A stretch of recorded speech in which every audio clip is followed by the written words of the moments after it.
DGM Chennai. Wish the function all success and pray God MMTC recoups its past glory in its business and thereby take care of officials who gave their life in the past for its getting a star. Shri Cheruvu Hanumantrao, former General Manager Finance. Dear Ram Gopal, my hearty congrats to entire Hyderabad unit of our association. Wishing the function a very success. Mrs. Vimala, dear Mr. Ram Gopal Challa, thanks for the invitation for the Golden Jubilee celebration. My best wishes to all the MMTians. Regards, Sri Y.V. Ramanappa, Organizing Secretary. Dear Sri Challa Ram Gopal, thank you for your kind invitation for the Golden Jubilee celebrations of MMTC, being conducted by MMTC Ex-Employees Welfare Association Hyderabad on 27th October 2013. On behalf of MMTC Retired Employees Welfare Association Bellary, I convey my best wishes for a grand success of the function. I am also very proud to place on record that you have taken lot of physical, mental and financial strain to release the souvenir on the occasion, Golden Jubilee celebration, though the mighty MMTC is simply silent. Best regards, Y.V. Ramanappa. Dr. M.K. Srinivasan, former Chief General Manager MMTC. Dear Sri Ram Gopal, many thanks for your kind invitation to attend the Golden Jubilee celebrations of MMTC on the 27th of this month at Hyderabad. I wish the function all success. The MMTC EVA Hyderabad is in the forefront and has many firsts to its credit. It is the first to start a house magazine among the retired officials associations in the MMTC and also have an emblem to establish its identity. I consider your magazine to be an all India one, as I find many contributors from other regions also. Further, to the best of my knowledge, it is perhaps the only association of MMTC officials to honor colleagues who have reached 80, a respectable age in our country, and celebrated as a Satabhisheka festival by family members. This shows that your association is a bonding factor among its members. And now you are blazing a new trail as the first retired employees association to celebrate MMTC's Golden Jubilee year. Hearty congratulations. It is creditable that very senior officers are attending and honoring the function. Please convey my respectful regards to them. That the Director P of MMTC is present amongst you shows that the celebrations have the blessings of the management as well. Let me strike a personal note here. Pride and humility are never seen together, but I cannot help having a feeling of humble pride for having been selected to join STC, the forerunner of MMTC, way back in 1957. The founders and pioneers who guided the two organizations in their formative days not only knew the ABCD of management but also practiced the qualities of EFGH. That is, E standing for empathy, F for fair play, G for generosity, and H for humanism. That is the reason why MMTC is today a Navaratna organization. Many of my elder colleagues share my nostalgic feelings about those early years. Further, whenever I think about our Hyderabad office, I feel happy as it was formed during my tenure as GM Madras in 1973 to serve the non-ferrous metal and stainless steel companies in Andhra Pradesh, as well as to liaison with South Central Railway, which had just then been formed. I feel elated, therefore, in sending you all my very best wishes on this occasion. Dr. M.K. Srinivasan, retired senior GM, MMTC New Delhi, and former president of MMTC ROA, Chennai. On behalf of the MMTC Ex-Employees Welfare Association, I thank one and all who have wished for success of these celebrations and also for bright future of MMTC. Now, next part of our program is to celebrate 50th birthday of MMTC by cutting the cake. I request our chief guest, please, Rajiv J. Devali, and Chief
an official who, during his service with MMTC, was a permanent member of more than 14 joint commissions of various ministries formed for negotiating bilateral trade. He was also responsible for breaking international fertilizer cartels. When we commenced non-canalized gold trade, he was responsible to convince government to permit MMTC to import gold apart from SBI, who was the then canalizing agency. His contribution in convincing Bank of Switzerland to grant delivery of 1 ton of unpriced gold on loan to MMTC is the stepping stone for success of present gold division.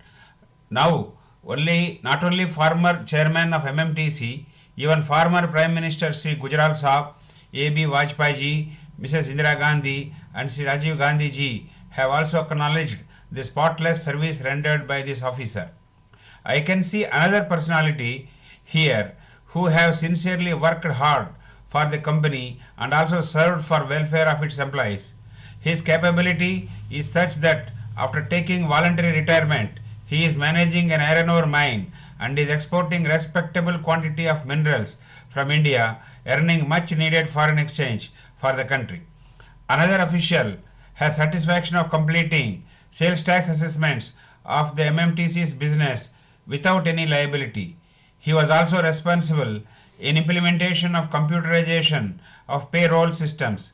After retirement from MMTC, he continues to serve the fertilizer industry and holding a responsible post in one of the leading fertilizer company. I can see amongst us another official who had voluntarily worked exceeding the shift hours to complete iron ore shipments such that MMTC shipment targets are reached.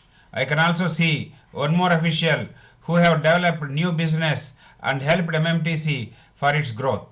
Here sits one of our members who successfully completed loading 10 iron ore vessels in 1 month with dispatch. That is, you can calculate one vessel was loaded in 3 days' time. What a wonderful achievement. We have another member who was responsible for arranging 5 acres of land at Kakinada and involved in construction of warehouse, only one of its kind at that time in MMTC.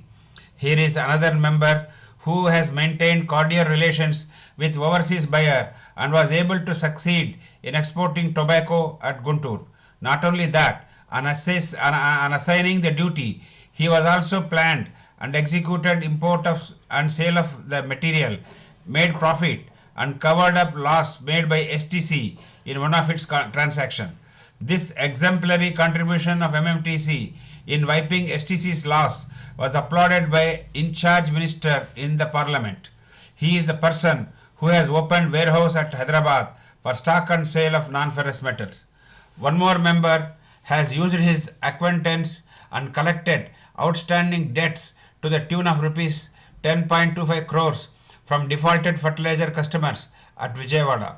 When precious metals trade was assigned to this member, he developed the trade and registered 600% increase in turnover. There is another member who has with meticulous planning blended the ore and made low-grade iron ore saleable to overseas buyers. He has also made special efforts to procure iron ore under tough conditions and successfully completed first iron ore shipment to Pakistan to restore good ties with our neighboring country. Even women are not behind. When the situation warranted, one of our colleagues amongst us has learned computerization and finance system. She had finalized all financial statements like trial balance, P&L accounts, balance sheet, etc. for more than 3 years. Another woman member has gone all out and enrolled new customers for commencing gold and silver trade at Hyderabad when this trade was started for the first time. Not only this, she has also actively participated in sales of gold jewelry at gold exhibitions held at Delhi and other places. We have in our midst that personality who is responsible for developing MMTC's colony at Sitamadhara in Visakhapatnam, which is now compared with Banjara Hills of Hyderabad. His contribution to MMTC is such that he strived for improving non-canalized trade and also welfare of MMTC's employees. We have in our midst another official who has all alone handled acquiring about 19 acres of land through government, seen that about 4 kilometers railway track is laid, office building and other required infrastructure was constructed, and developed an iron ore siding in one of the field station, all in a record time of 45 days. Not only this, he is also responsible to move fast in the commercial activity and converted a loss-making transaction into a profit of about rupees 5 crores to MMTC. He has always taken all the works assigned as challenges and successfully completed. I can also see another official who was responsible and always punctual and assisted his higher-ups to complete their task in time. There is another official who has made an export shipment to register that it was completed on the last working day of the financial year and negotiated the documents on the last date of export license, making a profit of 1 crore in the transaction. He has also brought in last NFM customers to MMTC's fold. Apart from this, we have in our minds many philanthropists, stage actors, singers, etc. In these days, one of our members have donated 1 acre land for construction of marriage function hall for public cause at his native place. He is also constructing temples and a destitute home on his own. There are many amongst us who have won awards in stage acting, singing, etc. There are some who are involved in public service, imparting quality education to poor and the needy one. It is only a sample. If I place before you outstanding services of ex-employees at other regions as well, it would lead to writing a history of successful growth of MMTC. The list is too big if I go on placing them before you, and I would be eating away the time. Is this not enough to substantiate that MMTC's growth is the result of MMTC's former employees and their great work? It would be the responsibility of grown-up children to take care of their old parents, who are the cause of their growth. Even Indian laws substantiate this. In case of Mother MMTC, it would be responsibility of the present to take care of their exterior heroes, such that they live with respect in the rest of their life. Now I request all of you to give ex-employees of MMTC who are here in our midst and also in other regions and honor them with your standing ovation.